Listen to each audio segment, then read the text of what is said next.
Bismillahirrahmanirrahim. Assalamualaikum warahmatullahi wabarakatuh. Innal hamdalillah nahmaduhu wa nasta'inuhu wa nastaghfiruh wa na'udzu billahi min shururi anfusina wa min sayyiati a'malina. May yahdihillahu fala mudilla lahu wa may yudlil fala hadiya lahu. Asyhadu an la ilaha illallah wahdahu la syarika lahu wa asyhadu anna Muhammadan abduhu wa rasuluh. Allahumma salli wa sallim ala nabiyyina Muhammad wa ala alihi wa sahbihi wa man ittaba'a hudahu ila yaumiddin, amma ba'd. Bapak-bapak kaum muslimin yang semoga dimuliakan oleh Allah, alhamdulillah puji syukur kita panjatkan kepada Allah Subhanahu wa taala atas segala nikmat yang telah Allah Subhanahu wa taala anugerahkan kepada kita semua, sehingga di malam hari ini kita masih bisa melaksanakan sholat maghrib berjamaah di masjid yang kita cintai ini, yang kemudian kita lanjutkan dengan majelis ilmu, melanjutkan pelajaran kita membahas kitab Al-Kabair yang ditulis oleh Al-Imam Adz-Dzahabi rahimahullahu ta'ala. Hadirin yang dimuliakan Allah, pada pertemuan yang terakhir kita telah masuk ke dalam pembahasan dosa besar yang ke-24, yaitu banyak berdusta. Telah kita jelaskan bahwa perbuatan dusta ini hukumnya haram, walaupun hanya sekedar untuk bercanda. Dan di sana ada dusta yang diperbolehkan, yang dikecualikan, ya. Di antaranya adalah mengucapkan sesuatu untuk membuat istri ridho. Demikian juga dusta dalam perang dan untuk mendamaikan manusia. Namun sudah kita nukilkan penjelasan dari para ulama bahwa dusta yang dimaksud di sini adalah perkataan yang ambigu, perkataan yang memiliki dua pemahaman, seperti yang dilakukan oleh Nabi Shallallahu Alaihi Wasallam ketika ditanya dari mana kamu, maka Nabi mengatakan nahnu minal ma, kami berasal dari air.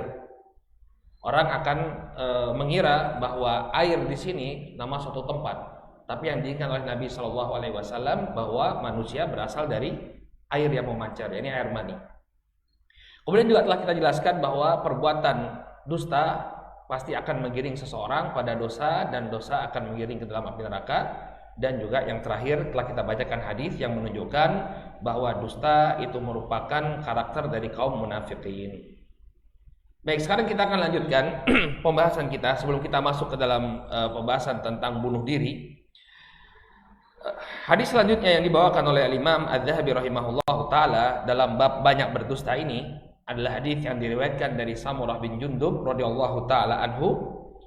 Nabi SAW mengatakan, ya, bahwa hadisnya panjang, kata Imam Adz-Dzahabi, bahwa ketika itu Nabi SAW bermimpi kemudian didatangi oleh dua malaikat. Kemudian Nabi SAW melihat, ya, ada orang yang disiksa dengan apa?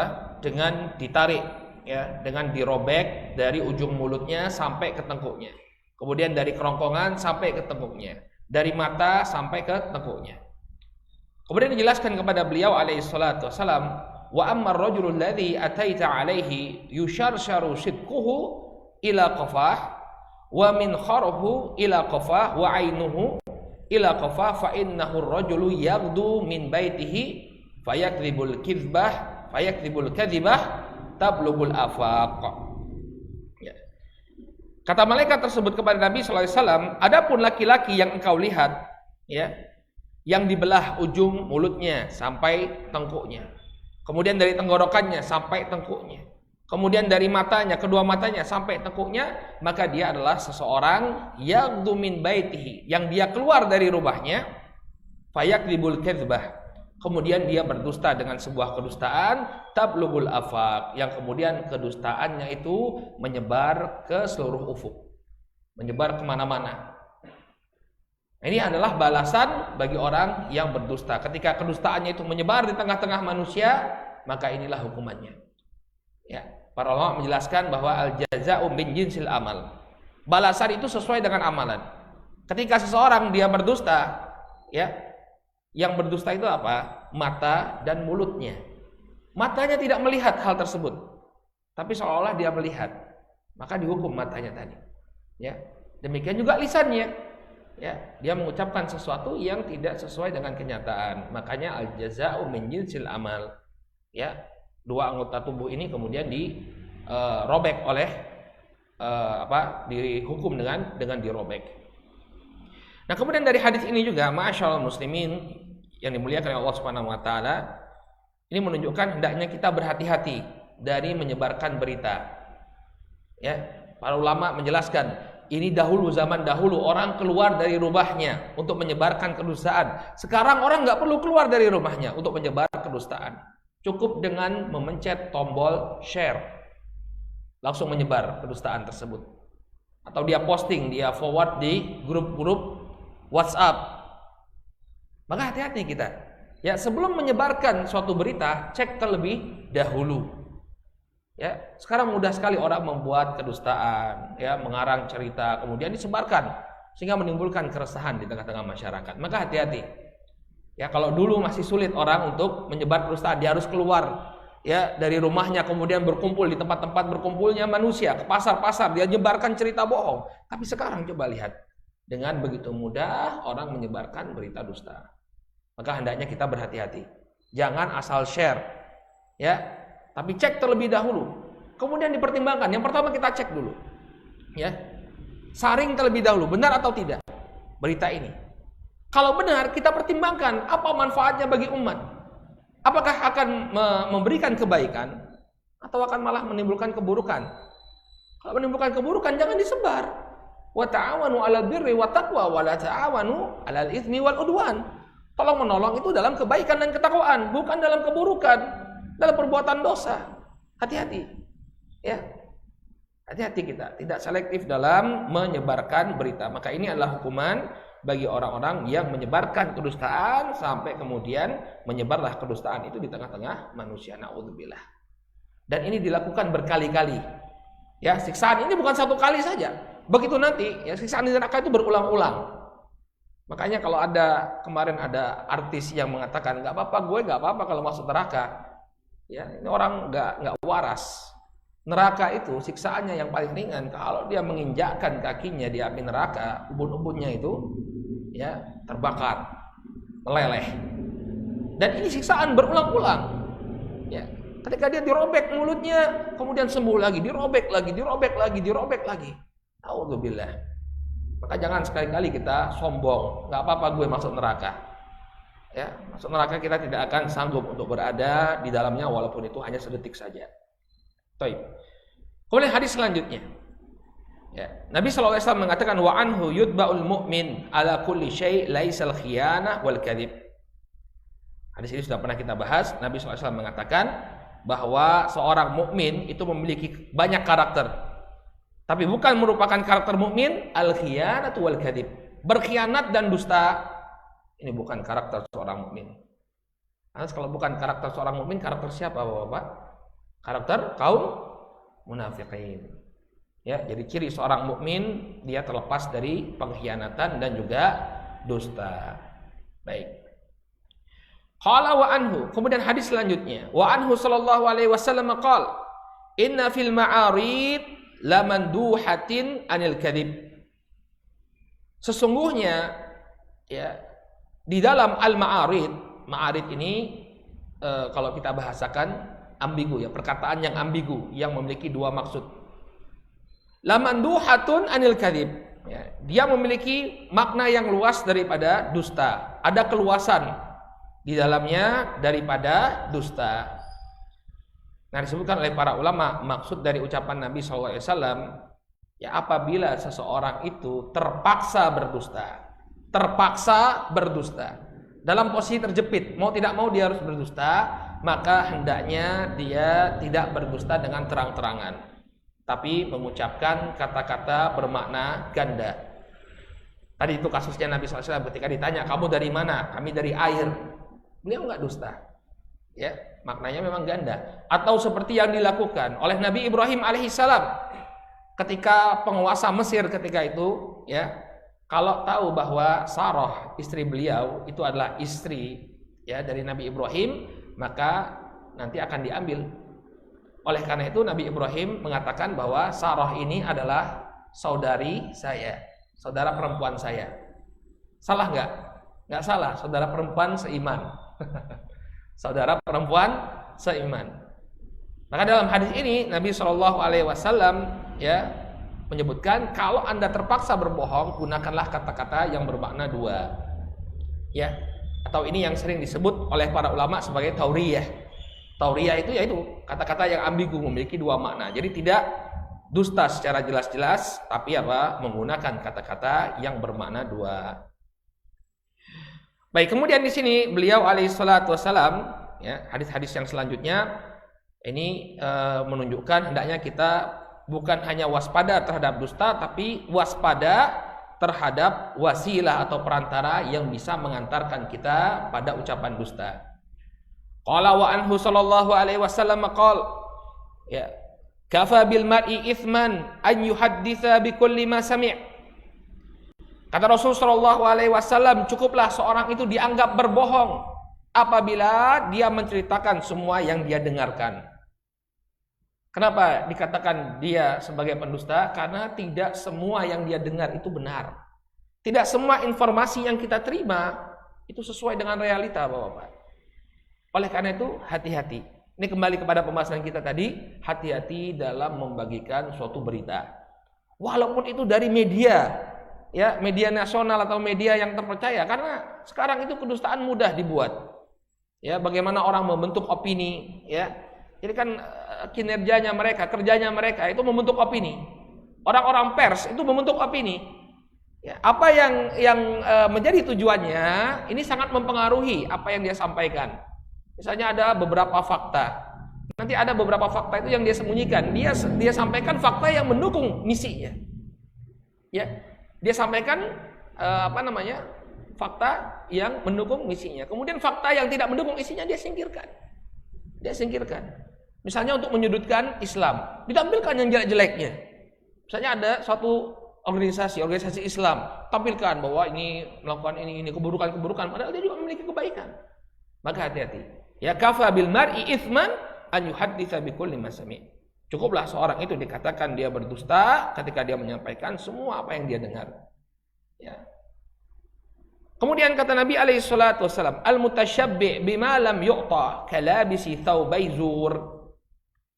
Orang yang mengklaim sesuatu yang sebenarnya tidak ada pada dirinya, maka sama artinya dengan memakai dua lembar pakaian dosa. Jadi orang yang mengklaim, ya, misalnya dia mengklaim ahli, ya, ahli dalam bidang ini, misalnya ahli sejarah atau ahli apa, saya ahli ini, padahal dia nggak punya keahlian sama sekali. Ya, artinya apa? Dia mengklaim sesuatu yang tidak ada pada dirinya. Termasuk juga orang yang menggunakan gelar-gelar akademik yang palsu. Ya, misalnya dia belum selesai pendidikannya, S2-nya atau S3-nya, kemudian dia pakai. Ya, dia pakai gelar tersebut. Atau sama sekali nggak pernah dia, tapi dipakai gelar itu. Ya, maka hati-hati. Ini juga termasuk kedustaan. Anda nggak berhak untuk gelar tersebut. Ya. Sebagian orang pasang gelar profesor.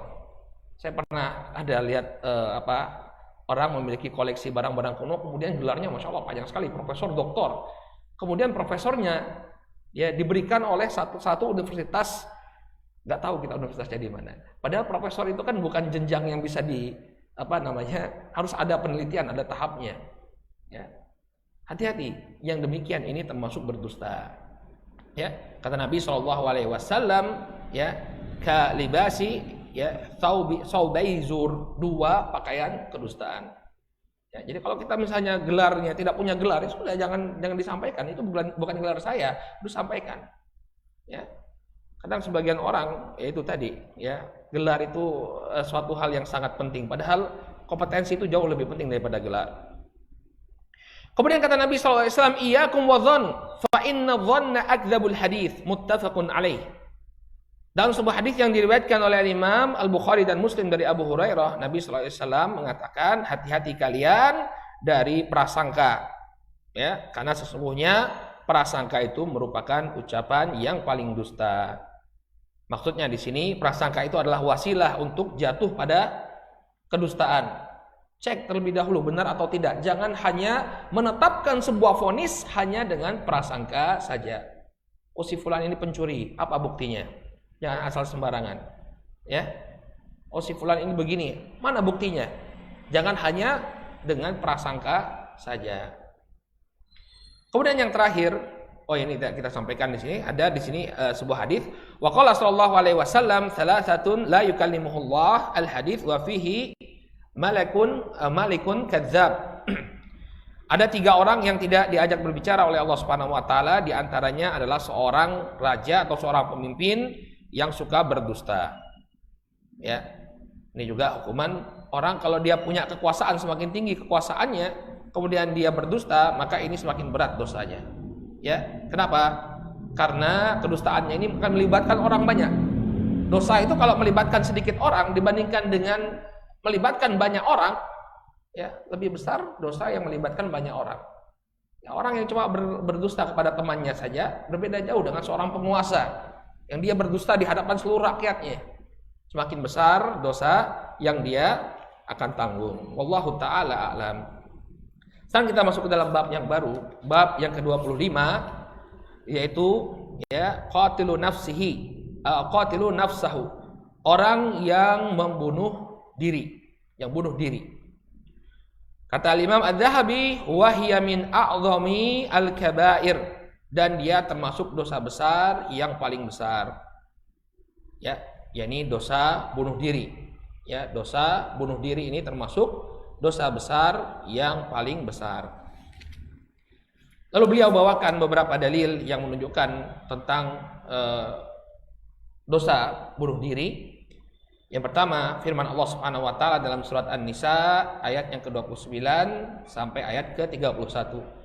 Qala Allah taala wa la taqtulu anfusakum innallaha kana bikum rahima. Janganlah kalian membunuh diri-diri kalian. Sesungguhnya Allah Subhanahu wa taala ya Maha penyayang kepada kalian. Wa man yaf'al dzalika udwanan wa dzulman fasawfa nuslihi naran. Barang siapa yang melakukan perbuatan tersebut, ya, melanggar hak, karena melanggar hak dan aniaya, maka kami akan memasukkannya ke dalam api neraka. Wa kana dzalika 'ala Allahi yasira. Yang demikian ini mudah bagi Allah Subhanahu wa taala. In tajtanibu kaba'ir ma tunhauna anhu nukaffir ankum sayyi'atikum wa nudkhilkum mudkhalan karima. Apabila kalian menjauhi dosa-dosa besar yang kalian diperintahkan untuk menjauhinya atau mengerjakannya, ya, maka kami akan hapus kesalahan-kesalahan kalian dan kami masukkan kalian ke tempat yang mulia, yakni surga Allah Subhanahu wa taala. Ayat yang dibawakan oleh beliau ini menunjukkan bahwa bunuh diri itu termasuk dosa besar. Di antara dalilnya yang pertama, larangan dari Allah, wala taqtulu anfusakum.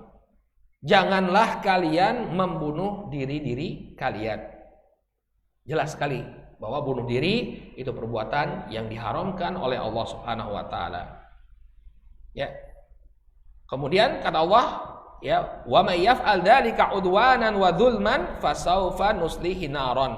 Barang siapa yang melakukannya dengan melanggar hak dan juga ya dengan kezaliman, maka kami akan masukkan dia ke dalam neraka. Jadi kalau ada ancaman seperti ini adalah salah satu ciri dosa besar.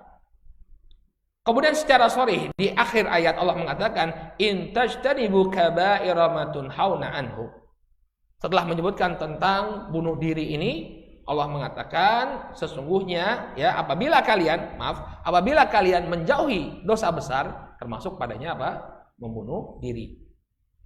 Jadi dalil ada 3 dalil ya dalam rangkaian ayat ini yang menunjukkan bahwa dosa besar itu termasuk membunuh diri termasuk dosa besar. Ya. Wala taqtulu anfusakum, kata Allah. Janganlah kalian membunuh diri-diri kalian. Innallaha kana bikum rahima. Sesungguhnya Allah itu Maha penyayang atas kalian. Banyak orang yang bunuh diri itu karena dia putus asa dalam menghadapi kehidupan. Sakit yang berkepanjangan, ya, atau mendapatkan musibah yang tak kunjung selesai, ya. Kalian jangan putus asa.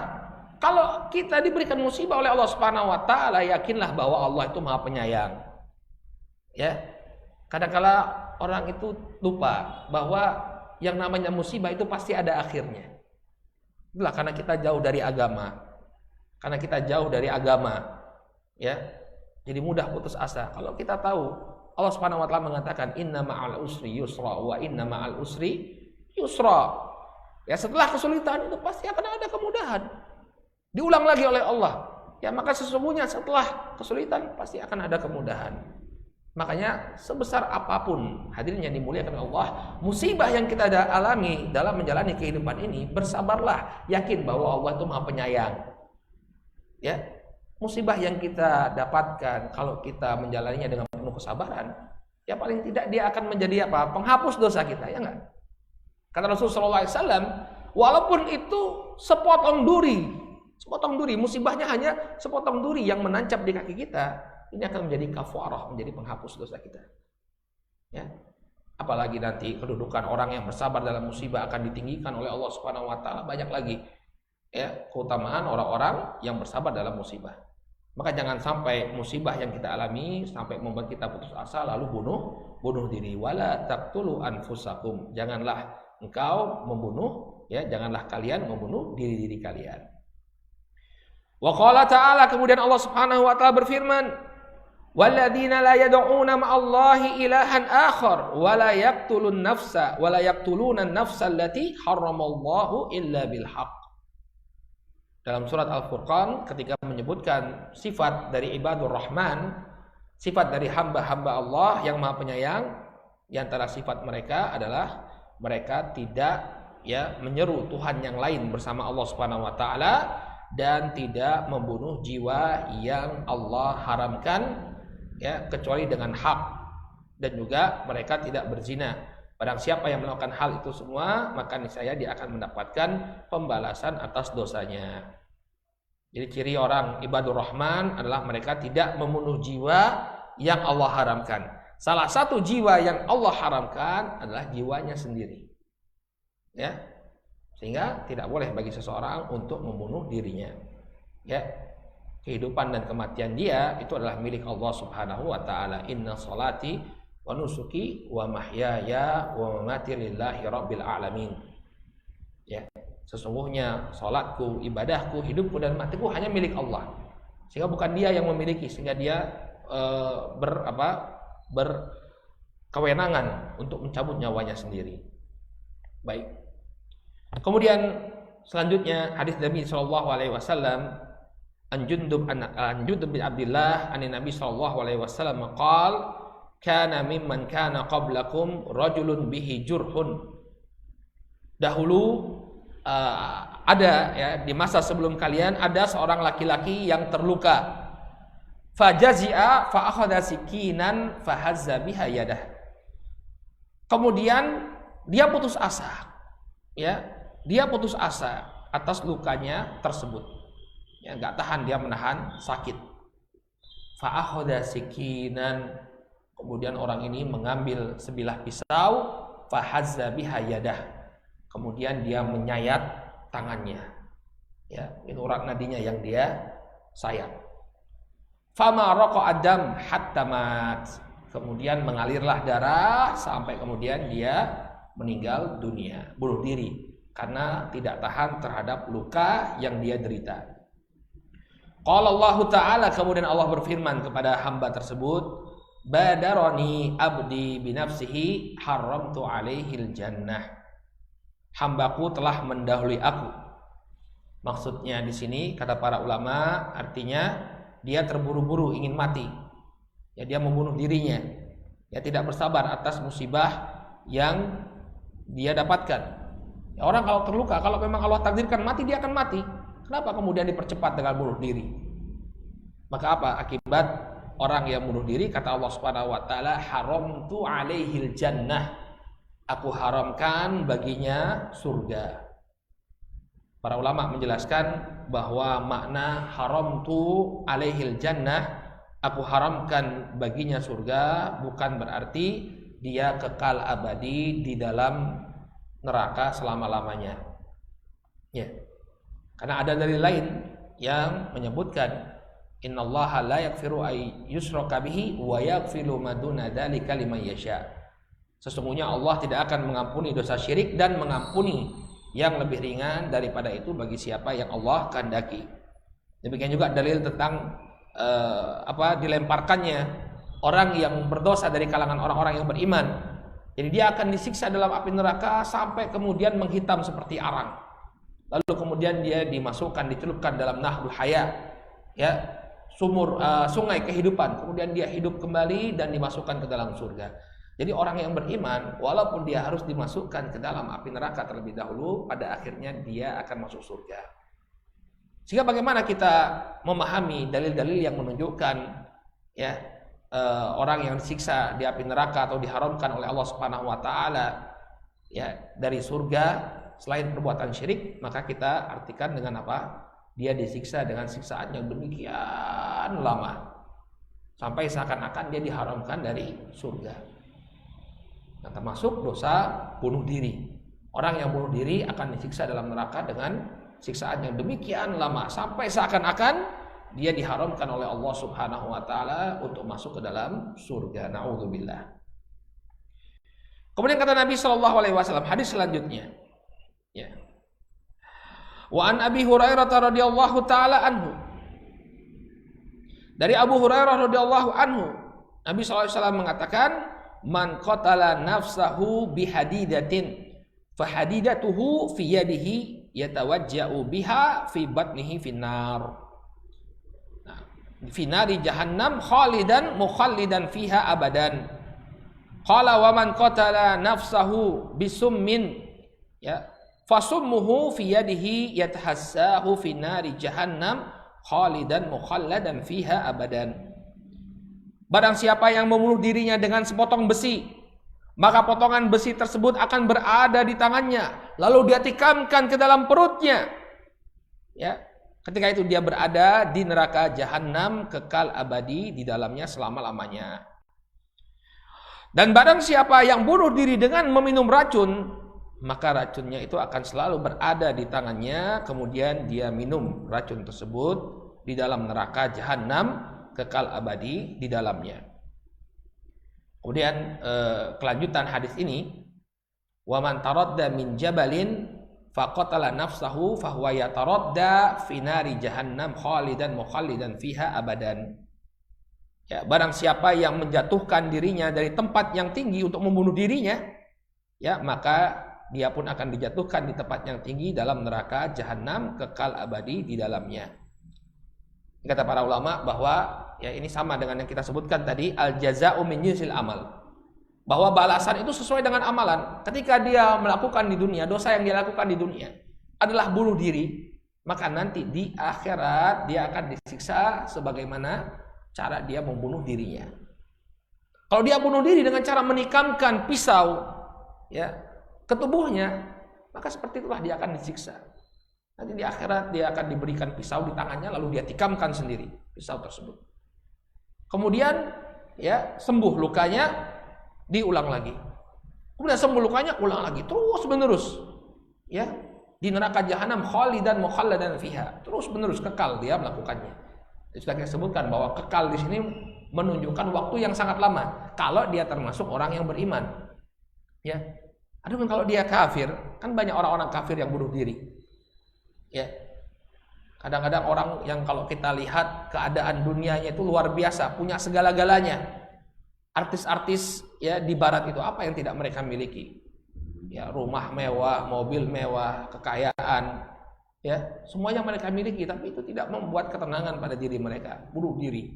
Ada yang gantung diri, ya, ada yang kemudian memotong nadinya, ada yang minum overdosis, minum obat, ya, sengaja untuk membunuh dirinya.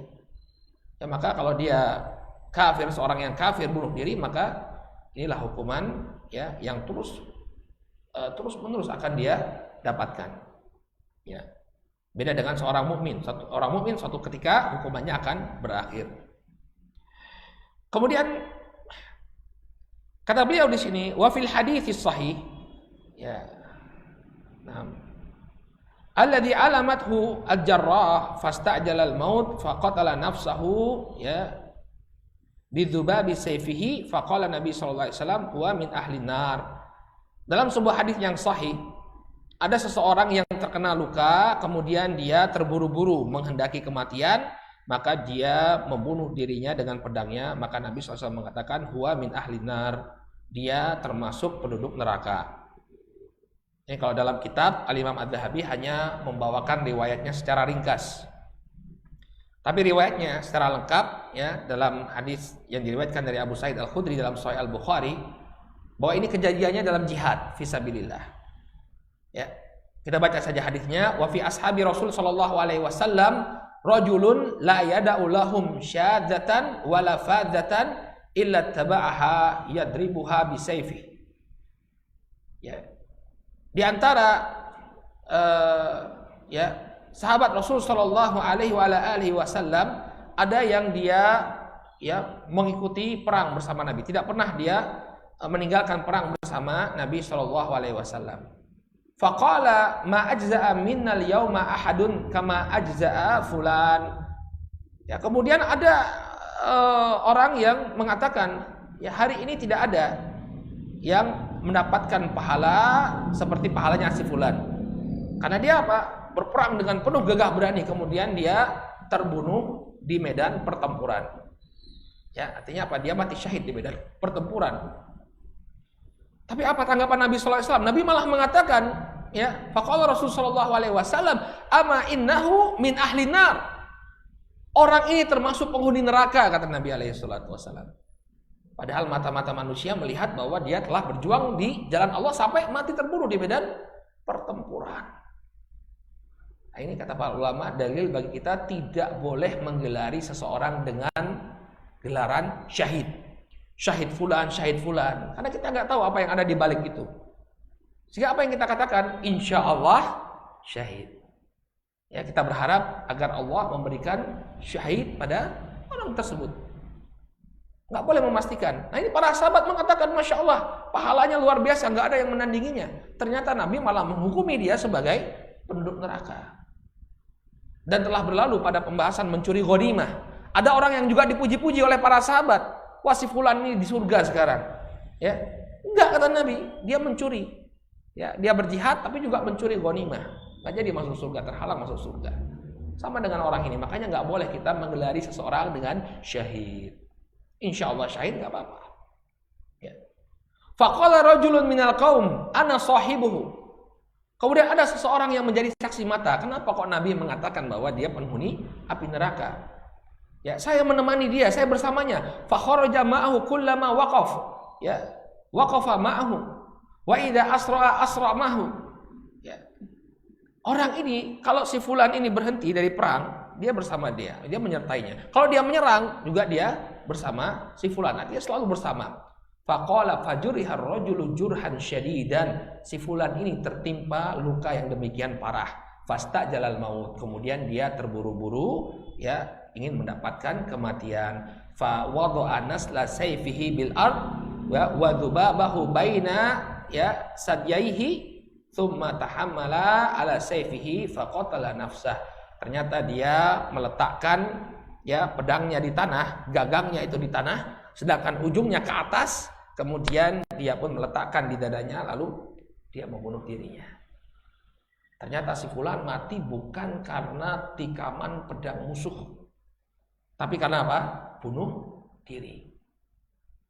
Ya, dalam riwayat yang lain sebelum dia cerita ini, orang itu bersaksi, ya, asyhadu bi annaka rasulullah. Saya bersaksi bahwa engkau adalah utusan Allah. Nabi itu nggak ngelihat peristiwa bunuh diri tadi, tapi beliau mengatakan huwa min ahlin nar.